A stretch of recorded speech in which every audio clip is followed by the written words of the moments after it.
So getting started, we wanted to do a couple icebreakers just to get to know everyone. Can you see the screen with it? Hopefully. Okay, awesome. I see a thumbs up. Okay, so for the icebreakers, just maybe say your name and then answer one of the questions below. You don't have to answer all of them, just one of them, and you can pick from them. There are some general questions like, is water wet? There are some reading related questions like, what's your favorite book? And then some Wings of Ebony related questions like, what was your favorite line from Wings? I'll get started. So I'm Isha, and oh wait, one more person just entered, sorry. I'm Isha, and I'm going to go with, what is your favorite line from Wings? And my favorite line is actually the phrase ride or die, because I really enjoyed reading it and I think it relates to so many different things, but that was my favorite. If you want to go ahead, you can just say your name, or you can raise your hand and we can start picking on people. Hello, my name is Veer, and I think water is wet. Nice to meet you, Veer. That's great. Anybody else agree that water is wet, or anybody want to contest that? Hi, my name is Hai Van, and no, I don't think that you can describe water as wet because water itself cannot be wet. It's when something is soaked in water that can be wet.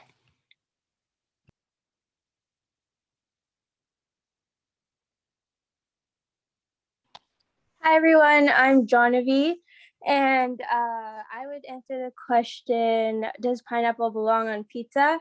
In my opinion, it might be a pretty hot topic for some people, but I believe pineapple does belong on pizza.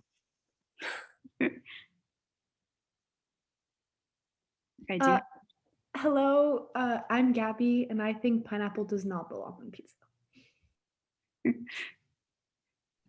I'm Iris Jones, and I also believe that pineapple does not belong on pizza. My name is Leah. I don't prefer pineapple on pizza, but I respect people that do have pineapple on pizza. Hi, my name is Anj, and I think that water is wet. Hi, my name is Bonnie, and I also think that water is wet.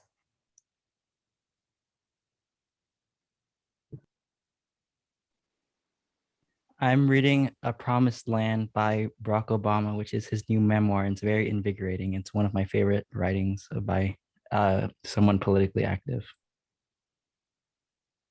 That's great. It's definitely on my list to read next.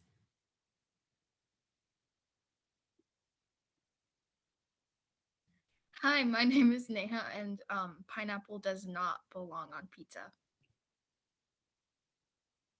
My name is Elaine, and I second that. Pineapple does not belong on pizza.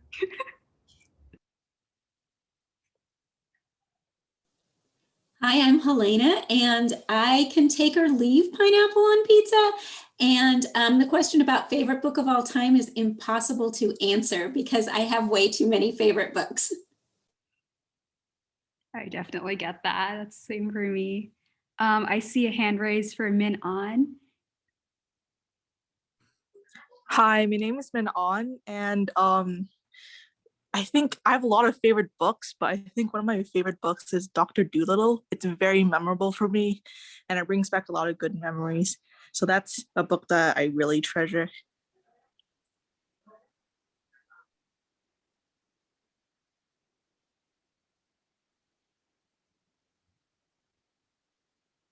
Great. If anybody else wants to, okay, all right, I see somebody raising their hand. Bhavna? Hi, my name is Bhavna, and having been involved with the pizza business, most of the time pineapple does not belong on a pizza.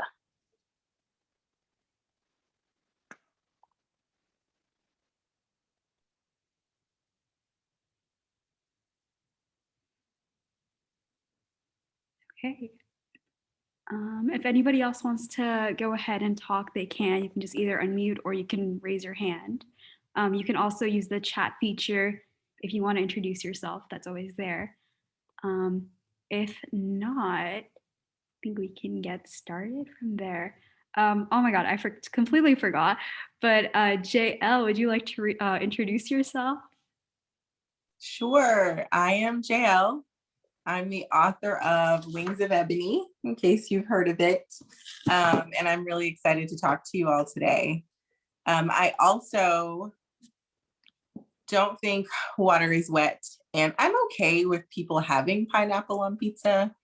I would have to be convinced, but I'd try it. Definitely. I'm not a pineapple on pizza person, but I do respect people who have it, and I have tried it, but it's just not for me. No, I'm a pineapple on pizza fan, so the responses kind of hurt. I'm so sorry, Jaime.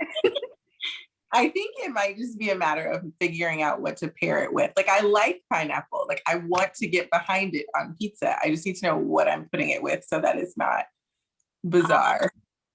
It's the best combination is like Hawaiian pizza. I know it's quite controversial, but it's the pineapple with ham, and sometimes you can sprinkle bacon on it. But I guess if you don't eat meat, then I guess don't. If you don't eat meat, I have a recommendation: pineapple, onion, and mushroom. Or if you don't like mushroom, then pineapple and onion. Okay, so I'm gonna try this. Like, I'm gonna do this and I'm gonna post on my Instagram about it. So stay tuned. I will report back. I'm gonna try both. Me too. In fact, let me write this down so I don't forget. Pineapple. You said onion and mushroom.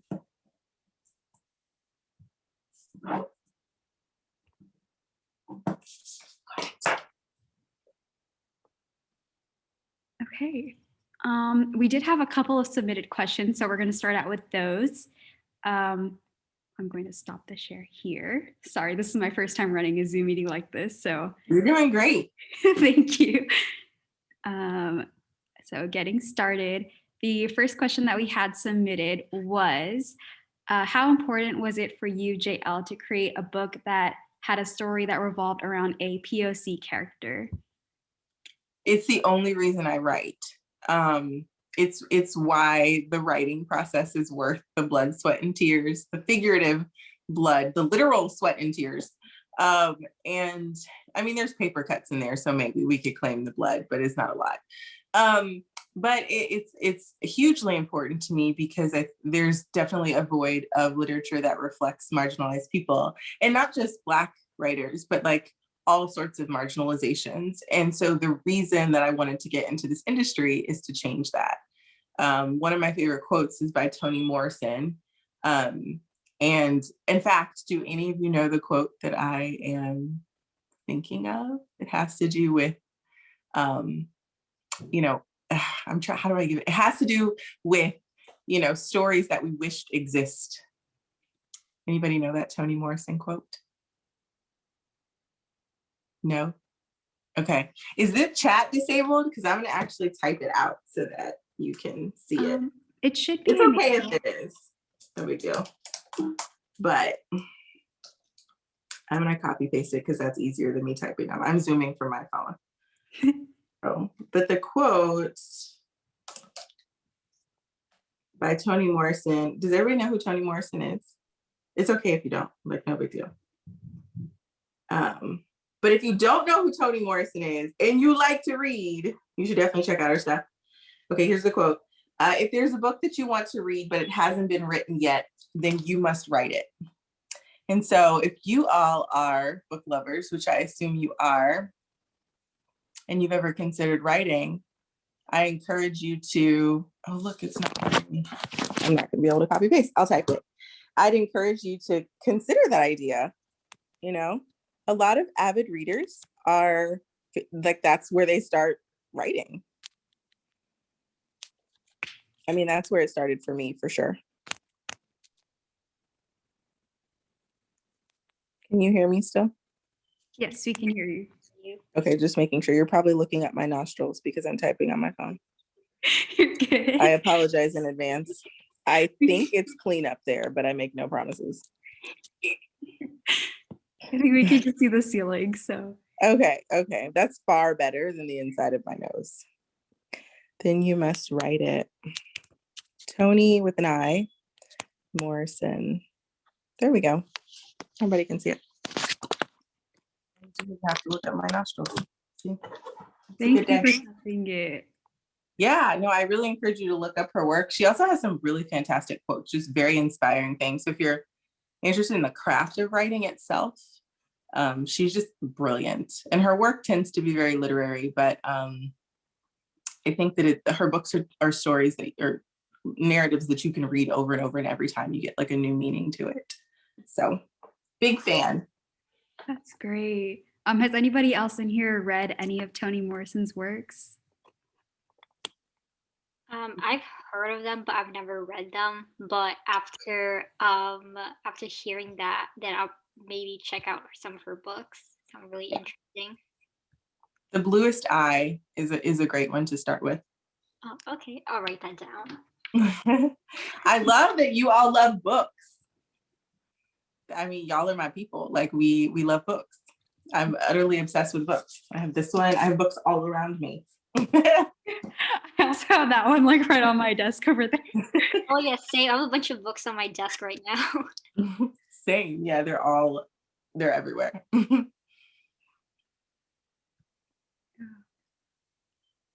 Okay.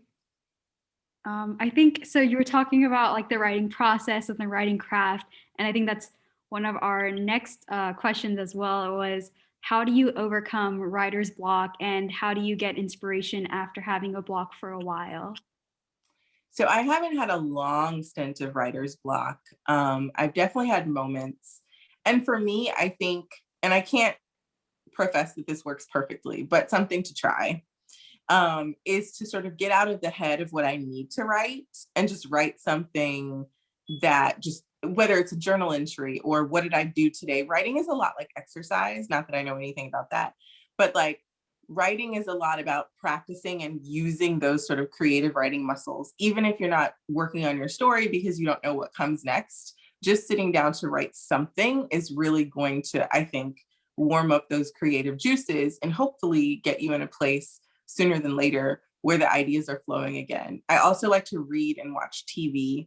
I mean, like just like completely binge as much TV and TikTok as I can. Because I think taking my brain off of my book and what I need to write allows it to sort of subconsciously refill itself. You know, it's like your creative well can run dry.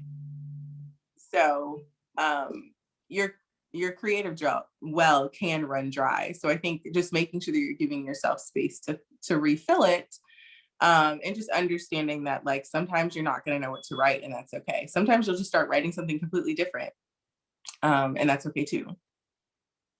Yeah, that's really true. I know that sometimes like if I can't write, like I'm a big short story person. I love writing short stories, but if I can't think of something to do, then I just go back to journaling because I also really enjoy journaling. I know we have a couple of fans of journaling in here because I've heard a couple people say, does anybody want to talk about maybe like their journaling experiences or their writing experiences? Okay, so I don't know if anyone else has this, but I have this specific journal called a rant journal. So it's not like a daily, like, oh yeah, today I had like breakfast and I went to school. I only write on it when I can't say the words I want to say out loud. So I just write it on the paper. The pages get very they nearly tear from how angry I write, but it's really good to just like unleash it, because I think when you're emotional, I feel like sometimes words you can't really, like sort of like writing that you produce when you're in that high intensive mode is when like the good stuff really happens. Yeah. I saw it. Oh, sorry. Go ahead. Oh, yeah, I definitely agree with what you said. I'm actually an author myself. I self-published on Amazon. So that's kind of how I found out about this, was through Miss Helene. So I'm really excited to be here. That's so awesome. I'd love to know what your book is about. It's about my experiences growing up a biracial female in a multicultural household. I released it like last summer, I think. So I need the link to this. I need the link to this. I need to see this. That's amazing. I'm really impressed. Thank you That's so much. awesome. Keep writing, keep publishing. Yes, ma'am. Thank you. I'll put it in the chat. Thank you. Yes, I love to read it. Yep, same here. I do think I saw Timmy raise a hand. I would like to add that I believe journaling is such an important experience, and I got into it about in 2017. And I've been doing it every day. It just helps organize your thoughts, helps talk about how your day went, and whether it's formal and informal, it's a very important experience. I would encourage you all to get started on. I agree. You know, journaling is the first form of writing that I ever did. And there's something about the way it allows you to process information that's really, really helpful. Someone I respect highly, that's just been a professional in a particular industry for over 35 years, was giving me some advice recently. And they were saying, the most important thing you can do, because as an author, like, you set your own schedule, you just kind of roll out of bed whenever you want and, you know, binge TV and like eat junk food and like, okay, I probably should write some words. Like, it's very difficult to have a structured day when you're a full-time author. And so one of the things that they'd suggested was starting your day with journaling, or ending your day with journaling, as sort of a ritual or routine, and how that can really help sort of shape and even organize the way that you kind of like it's like the making your bed at the start of every day, but it's like the making your bed of your brain, you know? So fantastic recommendation, Timmy. Yeah, I feel like it's also a very good way to let out your feelings. And you really don't know how to explain, or you find the words, you just kind of write it down. I agree. I also have like a rant journal, and so when I write, it doesn't necessarily make sense, but after it, I feel like kind of relieved because it just isn't like as bad anymore. I don't know how to explain it. Yeah. No, yeah. I hear you. You know, I had one of my journals. So I used to write in middle school. Actually, I wrote just like kind of me ranting, right? Like just random sporadic things. And I made the mistake of taking it to school one day. And this really popular, I almost said a word. This really popular kid who was not nice stole it out of my backpack and shared it with the whole football team. And I'm still salty about it. So don't take your journal to school is the lesson. Like, period. I think that's really good advice for everyone. That's horrible. Yes, I was mortified for a very long time. Oh my gosh. I would be mortified, I could imagine. Okay.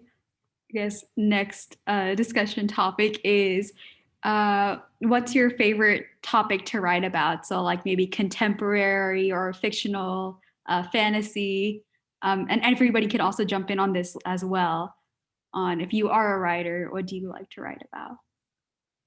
I love to write fantasy, but I do write other things too. I'm actually contemplating writing a teen romance. Just because I love when there's good like romantic tension and like you want to turn the page, see if they're gonna get together, and then like you give them all the like emotional angst and the tug and the pull, and then like, you know, hopefully at the end they finally get together and you're just like gushing tears and hugging the book. So yes, I like putting romance in my books, and I don't think that it always fits the plot.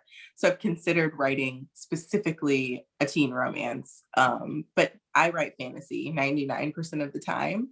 I write fantasy for middle grade, so with like 11, 12-year-old protagonists, and then I write fantasy obviously for 17 and 18-year-old protagonists. And that's probably my favorite, because there's something really refreshing about that age, and like this sort of, you know, you're coming into the world, and you're sort of on the cusp of like adulthood, and like just really owning who you are and owning your space. And there's something so powerful about that. And so I love like mixing that with magic and the fantastical to really engage the imagination, and sort of take the story to all of these really cool places. So all of my projects thus far in the pipeline are magical. I really like that. I myself am a kind of fan of historical fiction. I just love doing the research, and I love finding different ways to add things, and that just kind of ties into the story. I really like writing historical fiction sometimes. So yeah. Let's see. I think when I was younger, I used to really like writing fantasy, but I think like just over time, I just lost that fantastical mind. I used to have that wild imagination. So I think because of that, that really did discourage me from writing for a very long time. I've always loved writing, but I think I only just started seriously writing, I guess, like pretty recently again. I mainly write for just for friends and family, but I say that the only times in which I feel like I can really write and have the words flow naturally is like when I'm writing like personal experiences too. And I feel like when I'm like most genuine with myself in that writing process, I feel that's when I feel the most inspired to do something. Yeah, writing from passion, it comes out. I mean, and I think if you decide to pursue fiction writing, you'll find a way, the more you do that, you'll find a way to channel that personal writing into your fiction and through your characters. I think it just sort of evolves over time, and it really makes your characters feel so real, because it's like, wow, I can feel their emotions. And it's like, well, yeah, it's basically me. So that's really cool that you're tapped into that when you take, you know, pen to paper or fingers to keyboard. I guess people don't really write by hand anymore, huh? Thank you. Yeah. What? Oh, sorry. Go ahead. No, it's okay. You can go first. Well, I like my first book is a memoir, and I like writing about like my life experiences, because you know when I'm writing, you know, I cry, I laugh, I'm thinking back on like the good times and the sad times, you know, and I learn a lot, things that, you know, like I kind of skimmed past when I was little, and I start writing about it, and I'm like, dang, that really happened to me. And you know, when people read my words, then they learn from it, you know, Black, white, Asian, whatever, you know, they don't have to be the same as me, they still can relate to it and learn from it. But I'm also really down to do fantasy. I just have to get there. Fantasy, sci-fi, anything. Poems. So yeah. I need all of these books. I'm so impressed with y'all. Like, seriously, this is awesome.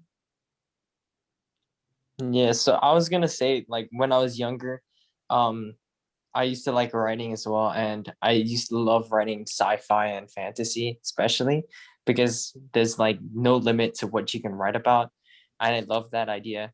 And you can pretty much write about anything or whatever that comes to your mind. And sometimes like I hate limitations, and the fact that I could write about so much about magic and, you know, superpowers, things like that. I really like those things, and I like to incorporate that in my writing. But nowadays I don't really write much anymore. So, but when I was little, what like encouraged me to write was mainly fantasy and those sci-fi type things, you know. Yeah, yeah, no. I actually love implementing a little bit of science twist on some of my magic. Sanderson does that as well. I don't write like squarely sci-fi because I don't really read sci-fi.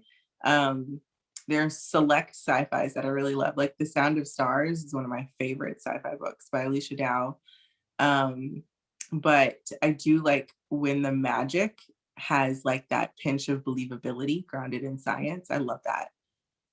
Yeah, that's like one of the components that make, especially that I find really interesting when I read things, when I can sort of relate it to like, oh, whenever you read something, you can think about, is that actually real? It's Yeah. like that could actually be real and or happening in real life. So it kind of makes you think about it.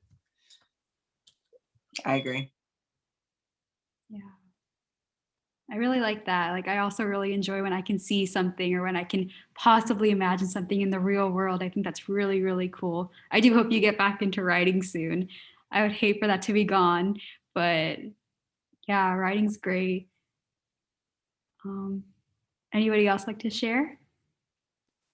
I've gotten recently into nonfiction because especially historical writing, because just having experiences and accounts and just looking at different perspectives, I think is very important. And I'm reading this book called The Zimmerman Telegram by Barbara Tuchman. And she's an extremely narrative and craftful writer. And I just find it so interesting how it's not all about facts, but rather you can have this very interesting story that comes out of these facts and evidence. That sounds fascinating. I'm not much of a writer anymore, but I used to write a lot, like when I was younger, like a lot of people here, especially I think in middle school and elementary, when we were kind of encouraged to write about through creative writing classes and all that. But I do love reading fantasy and sci-fi. It's actually one of my favorite genres. I love reading fantasy and sci-fi with like a romantic twist in the middle. I feel like it adds a little bit of spice. And when I was younger, I did used to gravitate towards writing fantasy and sci-fi. All my stories from those creative writing classes in English class, all of them used to have some type of fantastical elements to them. And I think it's really cool how when an author makes a fantasy world seem so real, I start questioning like, wait, is this actually real? Maybe I don't realize that this is happening. And I think it's really interesting how you can kind of, when I get engrossed into like a fantasy book or something, I imagine it and like envision it in my room. So whenever someone like comes into my room and says, "Oh, like let's go do something," so I'm like, "No, be quiet. I'm in my fantasy world right now." And I think it's a really, really fun genre because it's just completely unlike the real world. So there's that. I agree. Yeah, So, I also. Oh, you can go ahead. no, I was just saying I agree. I think it's so much fun. It's very escapist. Yeah, We're in a different world. definitely. Yeah, I was also gonna say I'm kind of writing off of what Isha just said. I love fantasy, and when I was younger, same thing with the creative writing classes. I loved fantasy and just random things and objects. I would create like random names for them. It was really good. But as I've kind of like noticed, as my eyes matured with my reading, so has my writing. So now I really like realistic fiction with similar, like if there's a romantic like twist to it, or if there's even fantastical elements. I think that's like kind of where I've gravitated towards more now, towards like a more realistic fiction with like maybe fantastical elements that makes it fantasy. But I just like, I think that my writing style has kind of matured as my reading has like evolved as well. Yeah, definitely. I've seen that too in my own work. Yeah, I'm also a really big fan of realistic fiction as well. And I can see like the things you read, I think they definitely impact like the way you write and what you write about. There are a lot of parallels between the two.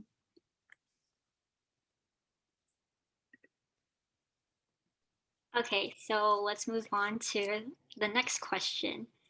So, what was your publishing process like? Did you have to go through multiple publishers before landing on one?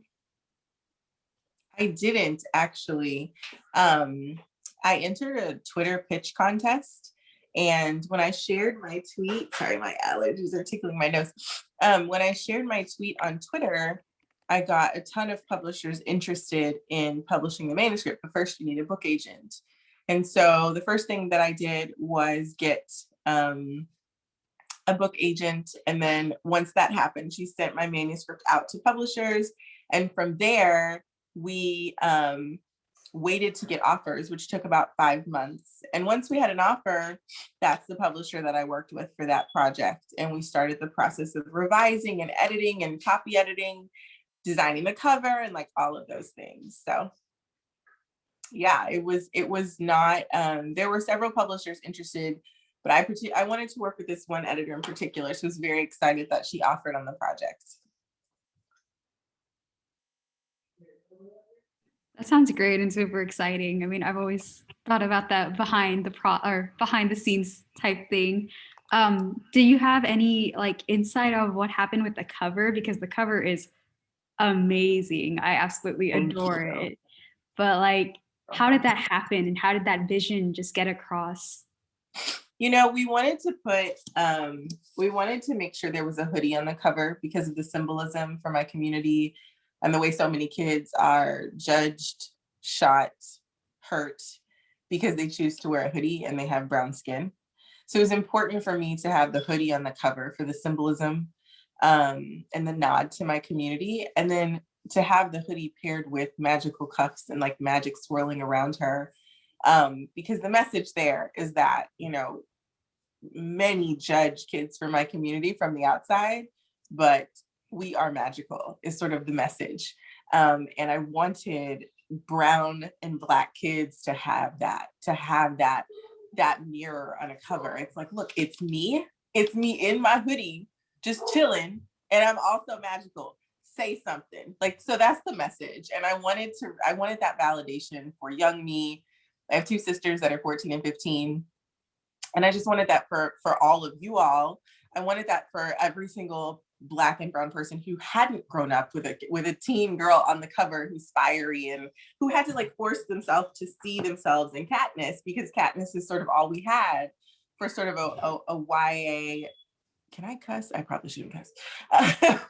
YA heroine that's fiery and like unapologetic. You know, I didn't want you all to sort of have to like imagine that your brownness or Blackness is not there to be able to see yourself in Katniss. I wanted to give you that sort of fiery heroine on the front of a cover very unapologetically because of all that she means. And so this like circle in the background went through all kinds of color changes, and we finally settled on this because I'm like, when have you ever seen like bright pink on a fantasy cover? It's rare.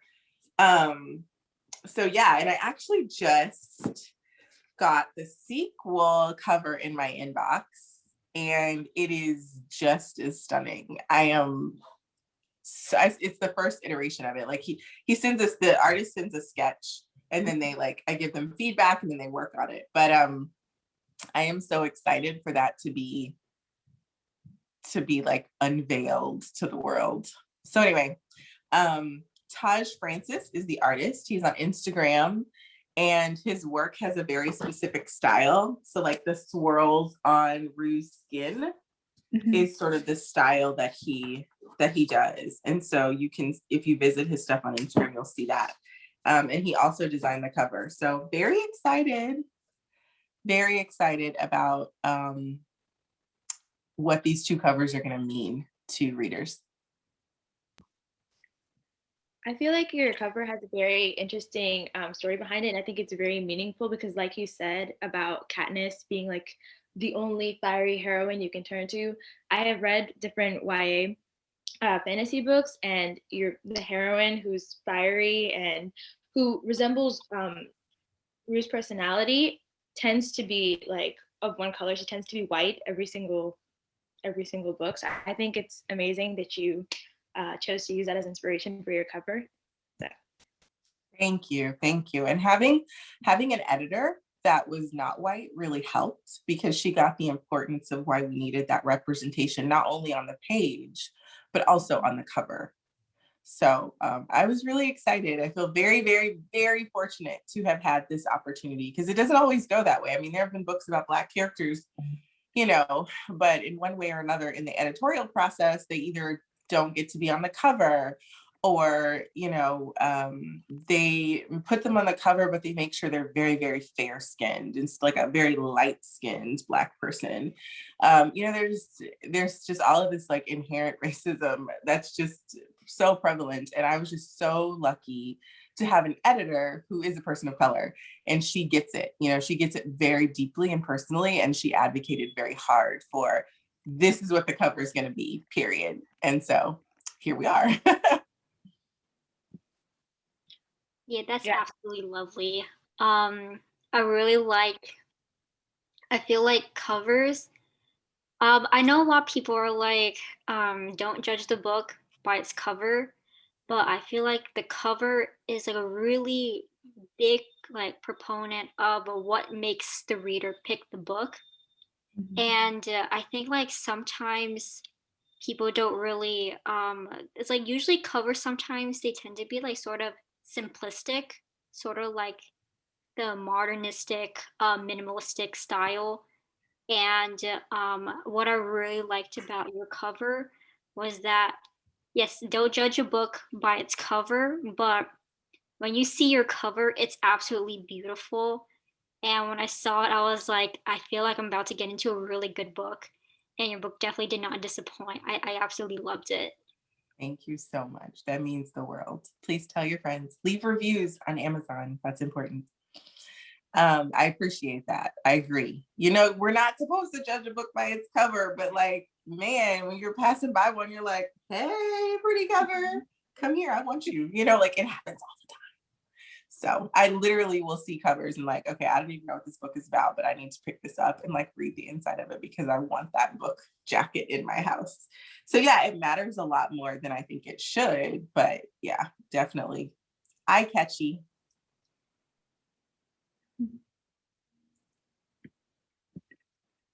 I definitely agree with what everyone said here. I also think that it's really important, like just having a person of color on a cover and having such a beautiful cover, it just brings that attention to like POC people and basically encouraging people and just, yeah, encouraging people to reach out for those books and engage with books that maybe don't have someone of the same skin color as them, but learn about other people and learn about other cultures. I think that's really important. And I think that your cover is perfect for that. It's a perfect example. I think those were all the really the questions that we had. So if anybody wants to jump in and ask a question, maybe something sparked during this, but anybody have any questions? These are great questions, by the way. I've done a lot of interviews the past few months, so these are great questions. Thank you. Have you gotten the chance to do like interviews in person? And if you have, like how do they differ from like one on Zoom? I haven't. You know, when I imagined my book coming out, this is not exactly how I pictured it going, right? But considering, it's been really fun because I mean, you all are where? Where are you all located? I don't think I actually know. Houston, Texas. You're in Houston? How did I miss that? Well, if you weren't in Houston, I was gonna say, I don't know that I'd be able to meet with you all. So it's like, it's the, you know, the virtual stuff isn't exactly what I envisioned, but I love the access that it's given me to work with, like to basically have conversations with people all over the world. So I'm making lemonade with my lemons and finding those silver sparkles in the clouds. So I'm happy with it. I look forward to doing some in-person stuff though eventually. Hopefully when the sequel to Wings comes out, the world will be normal again. I did want to add that we have, oh, sorry. Oh, I just said thank you. Go ahead, sorry. Oh, I was just adding that we do have most of us are centered in Houston, I think, and different parts of Texas. And we also have a couple members in California who are on. And then some of our other members are also in different parts of Asia too. So a little bit of an international crew. That's amazing. And actually, I don't know if everyone's okay with it. I assume if your camera's on maybe, but I would love to share something on my Instagram. So if you want to, I'm on my phone, so I can't really get a screenshot, but if you want to get a screenshot of us all, if you have your book, you can hold it up or not. I would love to just share that and like shout you out on social media because you all are just so incredibly impressive. So I can take a screenshot. If you want to turn on your camera, you're welcome to. If you don't want to, I'll just hide non-video participants. So if you're not comfortable with being on Instagram, it won't show your name or anything. Yeah. Quickly like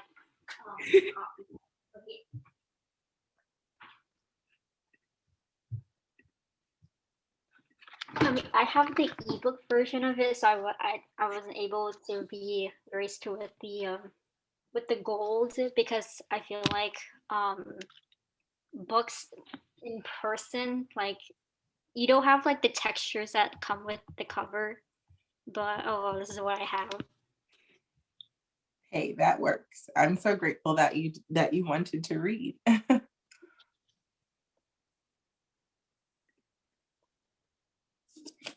you go. Okay. Mine too. Wait, where did it go? Wait. I have my wait. copy There you too. go. Yeah, there it is. Okay, awesome. I'm gonna take it and I'll do a countdown of 3 seconds. I see you, Elaine. That's great. Okay. Do I need to wait for anybody or is everybody on who wants to be in the image? Okay. Then I'm gonna do a countdown of 3, 2, 1. Smile. Okay. I should have gone. Yay, thank and it's you. recording. So. That's so fun. And I think I saw a question in the chat actually. What inspired you to write this book and how long? Like, I guess how long ago? I can answer that one if we still have time. So I was inspired by a few things. A lot of it was sort of my community at home and my upbringing. For those of you from Houston, I grew up in 3rd Ward, so on the southeast side of Houston by U of H. And I had never seen my community, the richness and the beauty and the family and the love and the joy of my community represented in the pages of a fantasy novel. I just hadn't. The closest I would say would be The Hate You Give by Angie Thomas. Star Carter's neighborhood was similar to mine, I thought. But I just had never seen my experience reflected in a positive way. Or at all really, and especially in a fantasy novel, and certainly not with a heroine at the center of it from this community being the hero of her community. And so I wanted to write that book. I wanted to take the reader on sort of a journey into my home and show them the richness and the joy and the power and love and magic there, so that for people from my community, it's a reflection of our experiences, which is just incredibly validating. But then for people not from my community, it's an opportunity to see what's really there instead of like what the media portrays often, or sort of these caricatures that we see in movies and things like this. I wanted to tell the true story, so to speak.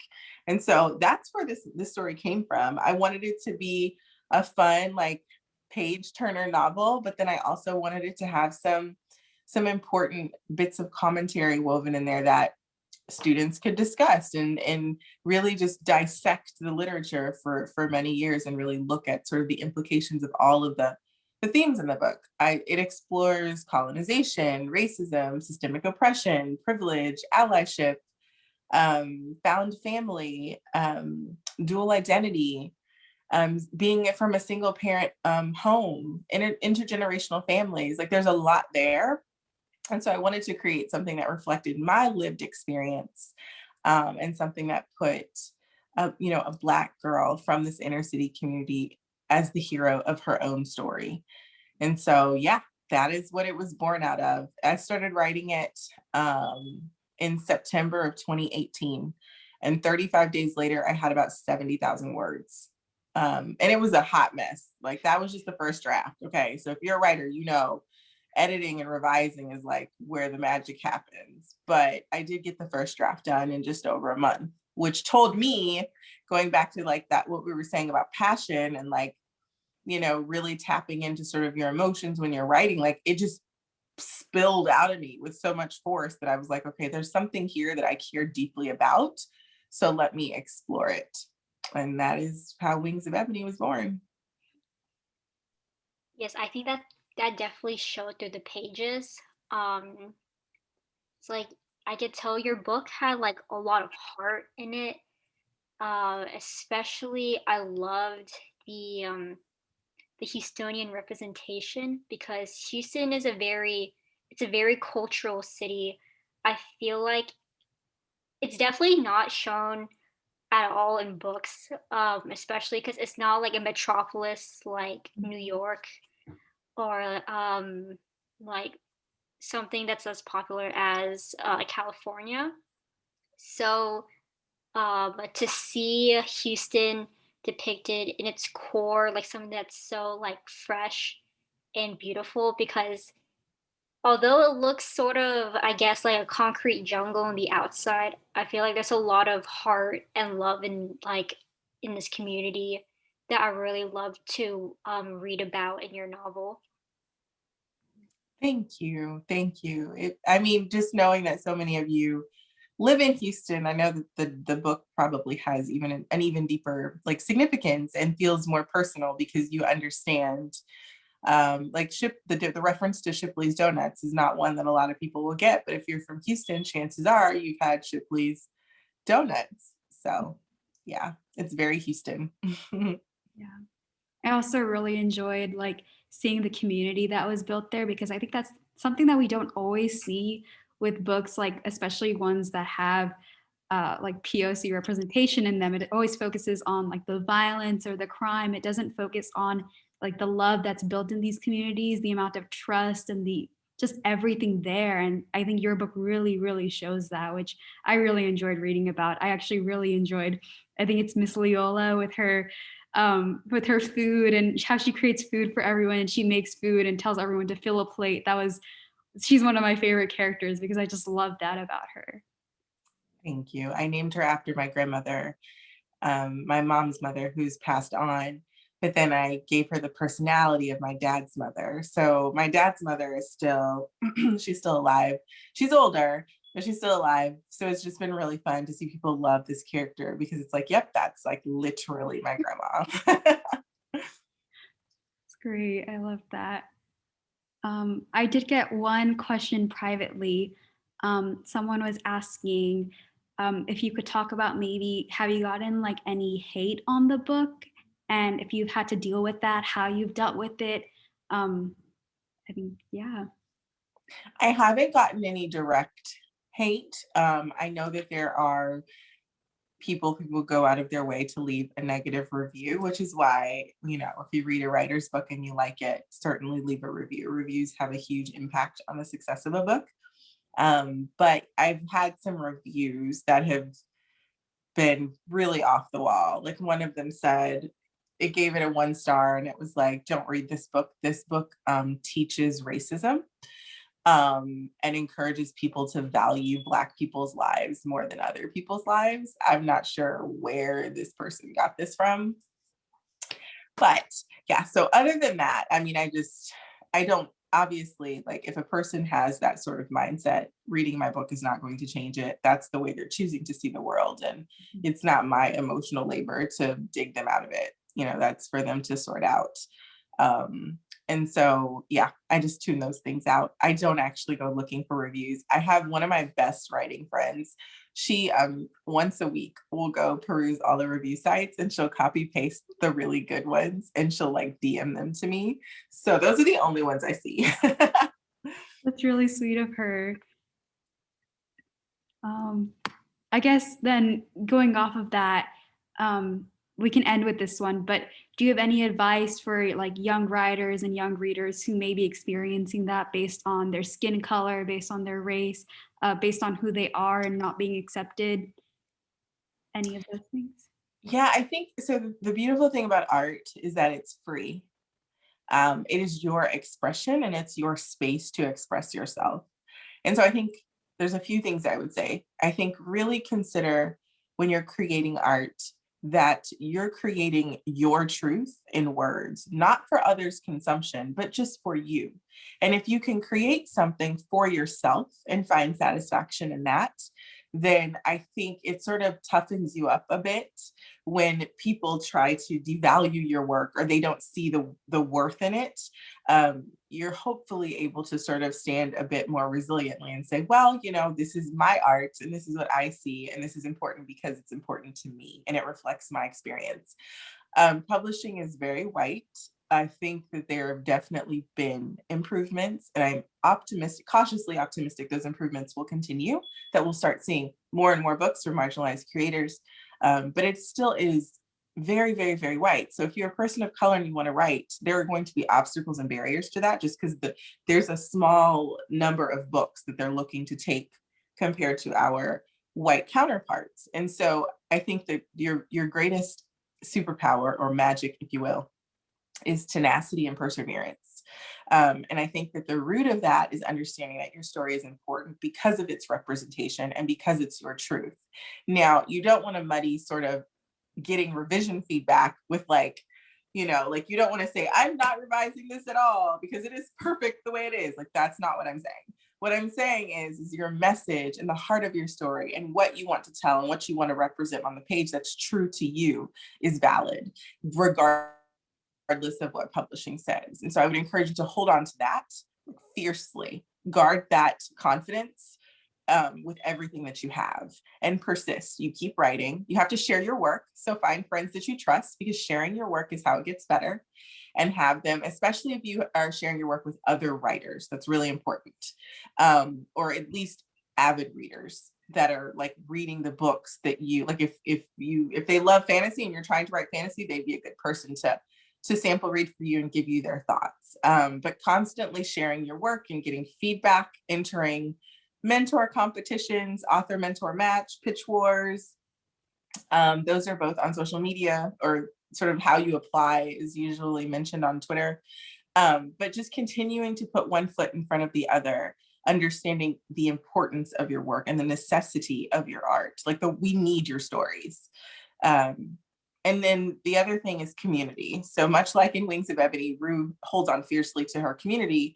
And in writing as well, you need to know who your people are. You need your crew that you roll with, like that you ride or die with. Like that's who you need, because those are going to be the people who are gassing you up when you get a rejection on a book that you submit. And they're like, no, you're awesome. And they're sending you ice cream and they're making you feel better. Like that's what you need. You need your people. So find your people who are going to continue to like ride or die with you. And you two just link arm in arm and go conquer the world. I mean that completely. Thank you. That was a lot. That was great. That was really inspiring. I definitely agree. I mean, you got to keep going and find your people. Like, tune out the naysayers and cling to your friends. You know, your friends that ride with you, ride or die with you, like in the book. Yeah.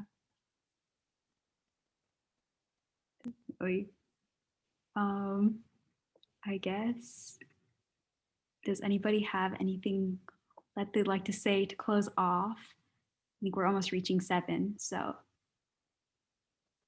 I just want to say thank you so much for hosting this. It's been an awesome experience. Yeah, thank you. Such a great job. Can we actually clap for our host for putting all of this together? Look, this is so amazing. I'm so impressed. There are students from all over the world here, and you did that. So I am grateful for this time with you all. Thank you. I couldn't have done it without my team. Obviously, Hyvan's also here. She helped me a lot with this, which is great. And then Neha, she's there. You can kind of see her, but she also helped me a ton with this. And I really appreciate my team. I couldn't have done it without them. So thank you guys. Thank you so much for joining us, JL, too. You're welcome. My pleasure. Please connect with me on social media if you're writing in the future. Just whatever. Please know I'm accessible, and I try to be very accessible. On Instagram, I'm authorj.elle, that's ELLE. And then on Twitter, I'm authorj_L.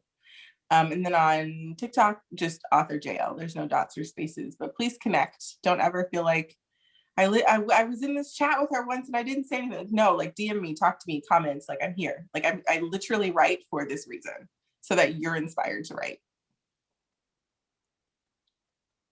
you. Well, we just hit 7 o'clock. So thank you everyone for joining. I hope you had a good time. Thank you. Thank you all. I appreciate you so much. I'll look for you on social media. If you haven't already registered, consider going to North Texas Teen Book Festival. It's this weekend, so if you're not already going, it's going to be amazing. And I'll be there in conversation with Alexandra Bracken, Neil Shusterman, who's brilliant. If you haven't read Scythe, it's one of the most amazing books I've ever read. It's very dense and very heavy, but whoa, it's impressive. And David Arnold. So definitely check out North Texas Teen. It's amazing. I will be registering now. I did not know that it was this weekend. Yes, it is this weekend. And there's a link in my bio if you need like a quick way to get to it. But it's a pretty well-known festival, so you probably all have heard of it. So yeah. Okay. Thank you. My pleasure. Please keep in touch and happy reading. Thank you. This was great. Thank you. Thank you so much. Yes, thank you so much. I appreciate it so much.